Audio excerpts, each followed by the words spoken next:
정실 홍실 엮어서 문이 곱게 정실 홍실 엮어서 두 손을 모아. 꼭 30년 전 1956년 이 가을, 어느 전쟁 미망인의 사랑 얘기로 일요일마다 모든 사람들의 마음을 사로잡았던 라디오 연속극 청실홍실의 주제가입니다. 예배당에 갔던 이들도 마실 나갔던 사람들도 일요일 저녁이면 이 연속극을 들으려고 허둥지둥 집으로 달려오곤 했었습니다. 라디오라고 해야 이제는 큰 소리에만 귀가 익숙해진 젊은 사람들에게는 들리지도 않을 혼자 듣는 광석 수신기나 아니면은 어쩌다가 PX에서 흘러나온 진공관 라디오 제니스를 둘러싸고 주인공인 미망인과 과학기사의 헤어짐과 만남 따위에 가슴도 쓸어내리고 눈물도 적시곤 하던 그때, 우리들은 그때 그 제니스 라디오 한 대 있었으면 하는 소망을 가졌었습니다. 천정이라는 말 그대로 더 이상 좋은 라디오는 나오지 않을 것이란 뜻을 지닌 진공관 라디오 제니스.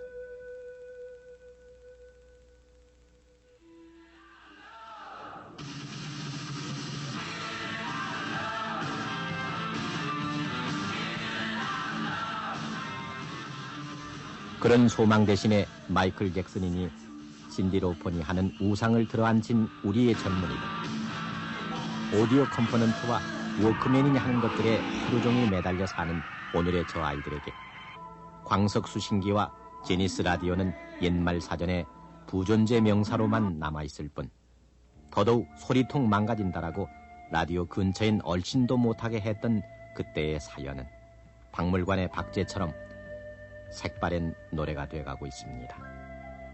제니스, 그것은 소리통 라디오의 알파였지 오메가는 아니었습니다.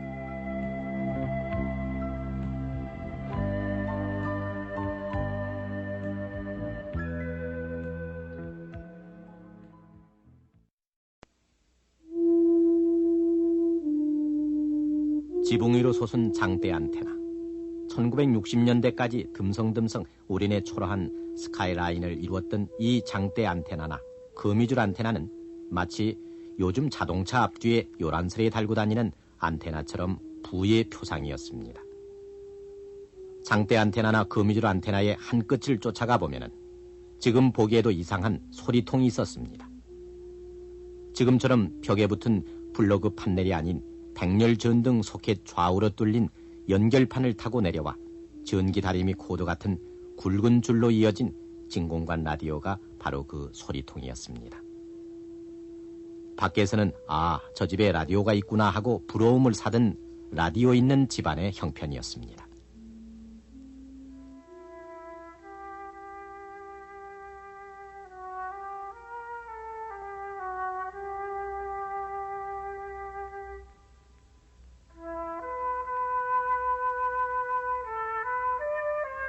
(1956년) 어느 시골 학교의 제적부입니다.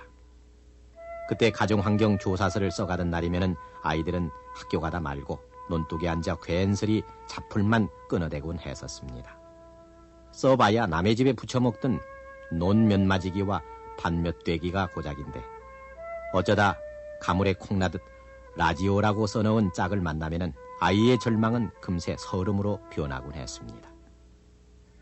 지금 우리들 중년의 어릴 적의 그 모습은 제적부라 부르던 그때 학적부에 사라지지 않는 우두 자욱처럼 아직도 남아있습니다.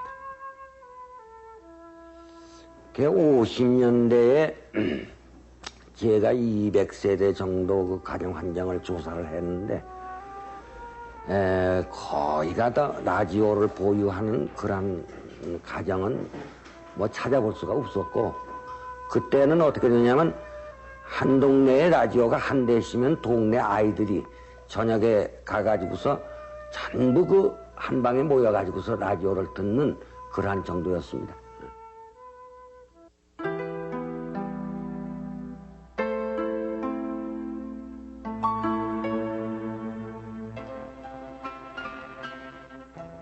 해방, 그 뜨거웠던 여름의 환희를 전해준 것은 바로 소리통이었습니다.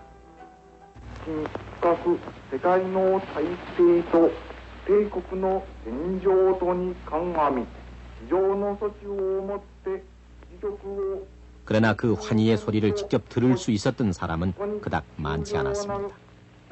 라디오는 있는 집에나 있던 귀중품이었기 때문에 일본 항복의 소리는 사람을 건네서야 들을 수 있었습니다. 그나마 수신기는 라디오라고 부르기에는 낯간지러운 광석 라디오가 대부분이었습니다. 주파수를 찾는 실날 같은 코일덩이와 떠도는 전파를 잡는 광석이 고장인 이 광석 라디오는 나팔도 없어서 귀마개 같이 생긴 원시적인 레시바로 혼자만 듣게 돼 있었습니다.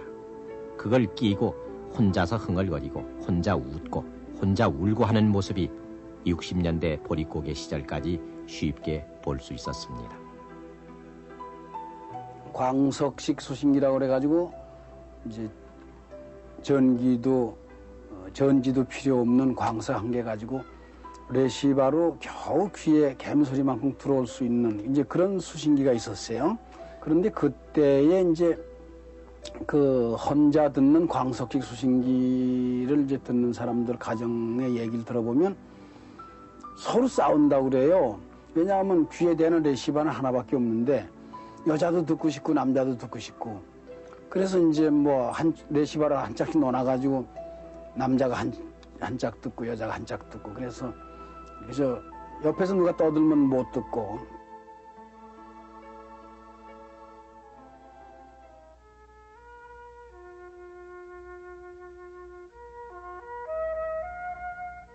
소리통으로 불리던 진공관 라디오는 해방 후 일본인들이 버리고 간 것이나 전쟁통에 미군들에게서 흘러나온 것 등 해서 도시에서는 심심찮게 볼 수 있었으나 농촌에서는 귀한 것이었습니다. 논마지기 꾀나 붙이던 집 아니면은 좋은 값을 쳐받던 담배밭 가진 농가에서나 볼 수 있었습니다.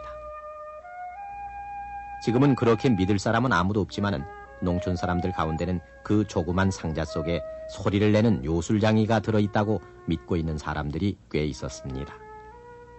그래서 집안 어른들만 그 소리통을 가까이 할 수 있었고 신주단지 모시듯 해서 아이들이 가까이 갈라치면은 소리통 망가진다 나가서 놀아라는 어른들 호통이 어김없이 뒤따랐습니다. 그 호통에 놀란 아이들은 마루 밑에 숨어들어 그 이상한 소리통에서 나던 소리를 훔쳐듣곤 했습니다.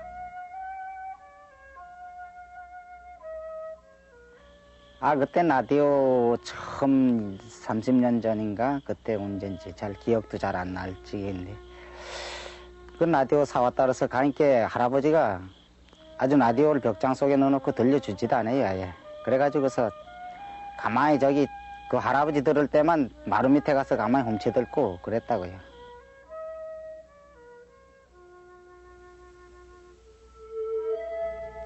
먹고 입는 것은 여전히 힘들었고 우리들에겐 라디오는 차라리 사치품이었습니다. 라디오 생산은 물론 생각할 수도 없으려니와 있던 라디오도 진공관이 고장나면은 그대로 버릴 수밖에 없었습니다. 그래서 라디오 숫자는 자꾸 줄어들었습니다. 1946년 어느 신문은 못 쓰게 된 라디오 진공관을 비로소 재생해서 쓸 수 있게 됐음을 알리는 기사 제목을 우리 과학기술진의 개가라고 달고 있습니다. 그 기사 제목대로 우리 과학 기술진의 개가였음을 분명하나 우리 과학은 슬프게도 고작 그 수준을 넘어설 수가 없었습니다.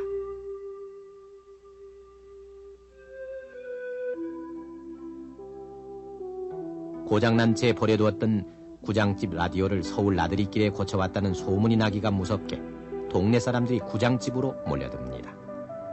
대청마루에 둘러앉아 라디오를 듣는 노인네들. 표정은 영락없는 어린아이들입니다. 라디오는 이들에게는 바로 소식통이었고 흥겨운 소리통이었습니다. 그러나 애써 고쳐온 라디오가 또 고장이 날세라 정작 아이들은 먼 발치에서 얼씬도 못하게 했습니다.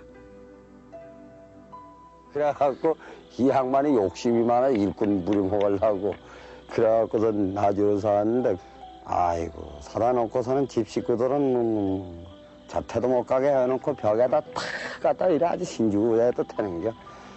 그러다 보니 그 라디오는 분실하고 나니까 이 양반이 막 실생을 갖추더라고. 그래서 또 화났지.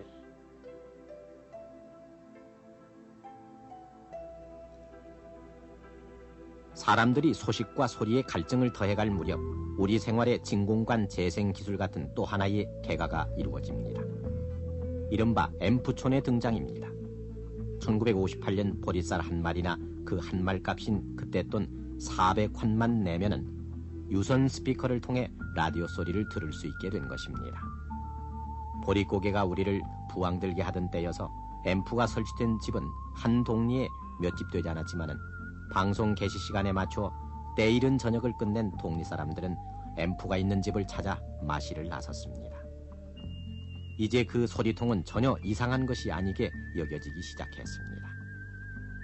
또 있는 집 아이들이 제 또래에게 자랑하던 제니스 라디오도 그닥 부럽지 않게 됐고, 이때쯤 앰프가 있는 집 아이들은 가정환경 조사서에 라디오도 써넣을 수가 있게 됐습니다.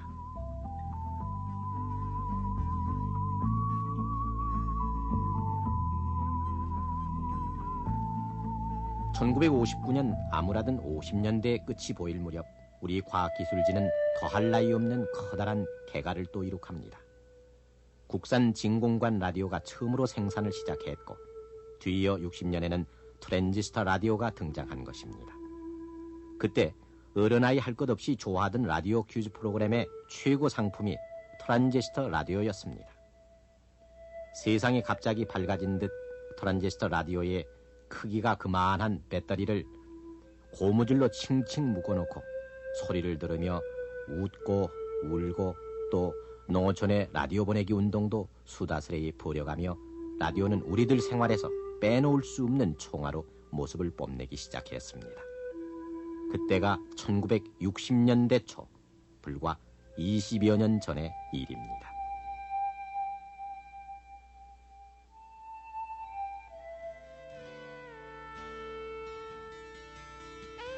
소리 개평이라고 벽장에 숨겨놓은 라디오 소리를 마루 밑에서 훔쳐듣던 때로부터 불과 30년 한 세대. 앰프며 라디오까지 모두 합쳐 5집에 한 대꼴로 있던 라디오. 지금은 정확히 몇 대가 있는지 파악조차 불가능하고 할 필요가 없게 된 소리통 라디오.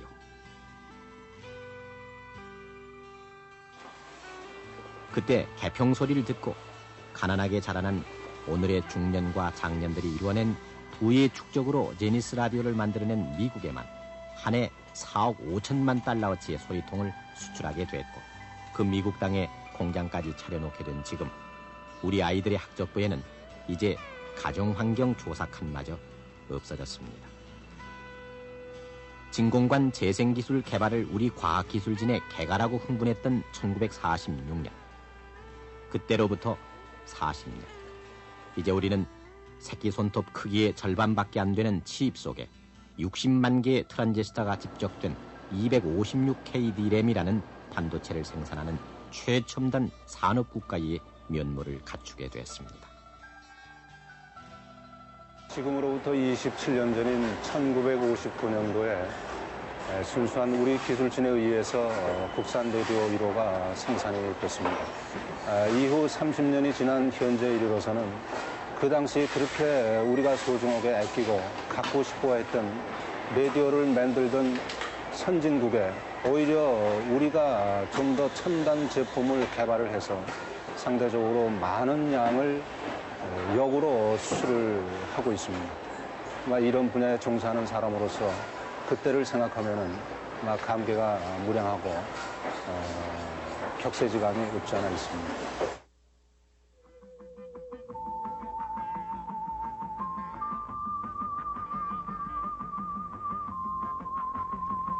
허리춤에 노래를 차고 롤러스케이팅을 즐기는 저 아이들은 아마 저희들의 아버지도 롤러스케이트를 지치며 어른으로 커온 것으로 생각할는지 모릅니다.